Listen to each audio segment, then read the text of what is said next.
Hey, how's it going, everybody? Josh here with Desert Gardens Homestead. So it's a beautiful day here, early August. I believe it's August 9th today, and it's just a nice overcast day. Pretty humid out, but I'm not complaining. But I just wanted to bring you out to the garden. I wanted to show you some of the bananas that I grow here on site. I've been growing bananas for many, many years, probably close to a decade or better, and I've learned many things over the years here growing bananas in Tucson, Arizona, Zone 9A. And so I just wanted to share some of the things that I've learned over the years growing bananas, how to successfully grow bananas year after year, and some of the known cultivars that do well here in Tucson, Arizona, Zone 9A, and just some tips and tricks along the way as well. And so stick with me here and let's take a look at some of these banana varieties that I grow here on site and see what works best here in the Sonoran Desert, Tucson, Arizona. One thing bananas really do appreciate, especially here in the arid Sonoran Desert where we have scorching summer temps, is a little bit of shade. These are on my north facing wall, and these are actually the happiest bananas that I have here on the landscape. And so they're just protected from any direct sunlight, but they do get quite a bit of indirect sunshine here. But they are just totally happy, you can tell, compared to some of the other varieties that I have here on site. They will take full sun, but they certainly do appreciate some shade. So whether it be on the east or west side, or even a north side here in the Sonoran Desert would work for the bananas. So just take that into consideration. And another consideration is microclimate. As you can see, all of my bananas are right around my brick house. This is adobe brick. So in the wintertime, the brick will soak up heat and radiate it back out to the bananas. And so if you live in, 8B or zone 9A, this is certainly a consideration for you. 9B, not as much. And then anything tropical, no worries at all. But the winter months, you want a microclimate to protect the trunks of the bananas so that they don't die back down to the ground. Each variety, and this is my own opinion from years of observance, is that each variety of banana has its own number of leaves that have to emerge before the flag leaf comes out. And so once this flag leaf emerged, the flower right below it came out, and I have since cut the base of the flower. So without heavy fertilization, this is only really going to make 3 to 5 hands of bananas.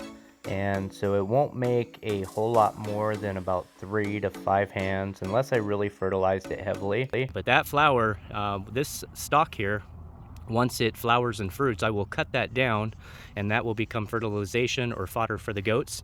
And then these other bananas that I have here, that will be the one for next year.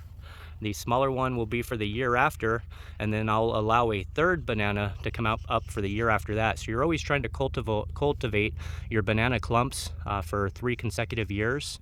And so they only fruit one time. So once a stalk fruits, then you'll need to cut that one down and make room for the next.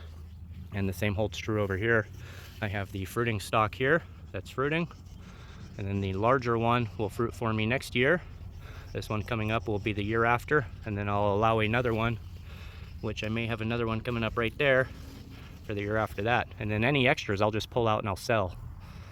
And they will make quite a few extras. So they're very profitable to have because you can pull up the pups and sell those off very easily. So making sure that you have a nice microclimate for the winter months to protect the stems, as well as the summer months, so that they're not being scorched by the summer heat. Those are 2 considerations. Bananas also do want very good soil. They will thrive in very rich soil. They don't do well in mediocre or poor soils. They will just sit there and struggle. And so if you really want your banana clumps to thrive, you really have to have really rich soil, or if you're putting them into native soil, amend your soil heavily and put as much organic material in as possible. One thing I hear quite often with bananas is that people shy away from bananas because they think they're just extremely thirsty plants and that they need to essentially keep them flooded to keep them happy. And that's just not the case with bananas. They are actually pretty drought tolerant. Once they're established and they're happy, if they're in good soil and if they have good mulch at the base, whether it be living or wood mulch, they will be pretty drought tolerant. I don't water my bananas any more than I do anything else. They get maybe 1 to 2 waterings per week, every 4 or 5 days on average. I do give them deep waterings, even though they do have shallow roots.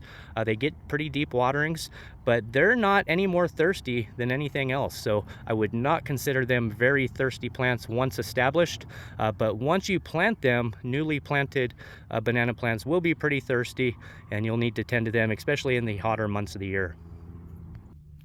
Another consideration to really take into mind is the diameter of the trunk of the banana variety you're looking to grow. In this case, we're looking at a California Gold, and it is a smaller diameter trunk.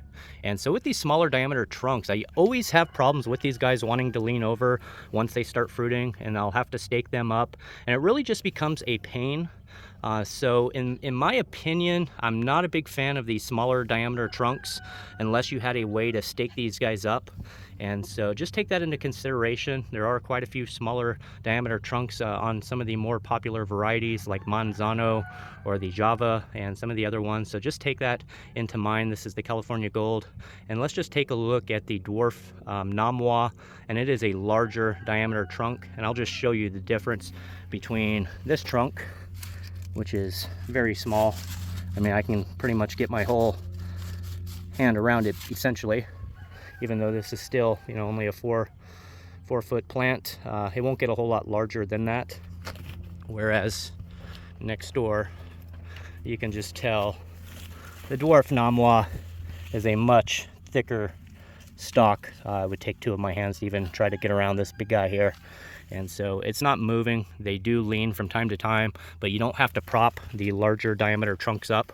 So in my opinion, it's best to try to find the larger diameter trunks. The only problem with that is you have to look at the growth of the banana, how high it typically gets, because as I said, each variety has so many leaves that it has to put out before it'll fruit. So if you get a variety that grows 20 to 30 feet, you know, it's going to take a long time for that thing to fruit.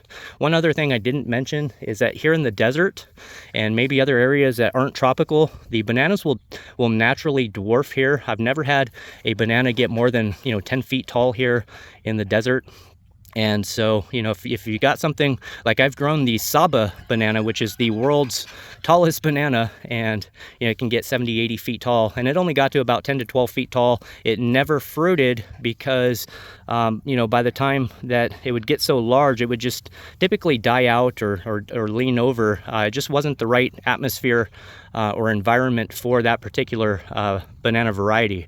And so that you really have to pay attention to the varieties, how tall they get. The dwarfs are going to be much better, anything that gets 6 to 10 foot tall, because they're not going to have as many leaves to go through, and therefore you'll get a continuous and consecutive fruit set year after year, which is ultimately what you're looking for. This dwarf Namwa, this is my #1 pick, and I've really started consolidating down to the dwarf Namwa, the Raja Puri, and the Grand Nain. I do have 3 or 4 other varieties here, but I'm slowly consolidating down to the ones that provide reliable fruit year after year. And the dwarf Namwa is just hands down the #1. This is the dwarf Namwa here. They only get 5 to 6 feet tall. Just a really excellent specimen here. They all provide fruit every year, and they're just a very hardy banana plant. They're very cold tolerant, so they take the cold, they take the heat, and they're just very tough plants. So this is the dwarf Namwa. That's my #1. #2 behind it is the Raja Puri. It's also a large diameter trunk, provides reliable fruit, and then the Grand Nain. And so those are the 3 varieties that I would recommend to have in the Sonoran Desert Zone 9A. And so if you're in this area, those are the ones that I would look for, and those are the varieties that will do the best for you. So I certainly appreciate you coming out and checking out this video today.